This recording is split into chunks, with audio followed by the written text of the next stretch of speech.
আপনারা দেখছেন jtv24bd.com। অনেকে বৃষ্টির জন্য দোয়া করে, তাদের দোয়াতেই আল্লাহ তাআলা আজ বরিশালে বৃষ্টি নেমেছে। এই বৃষ্টিতে অনেকের ফসলে নেমে বৃষ্টি ভালো উপকারিতা হয়।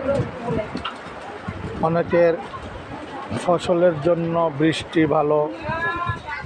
আল্লাহ তাআলা এই বৃষ্টি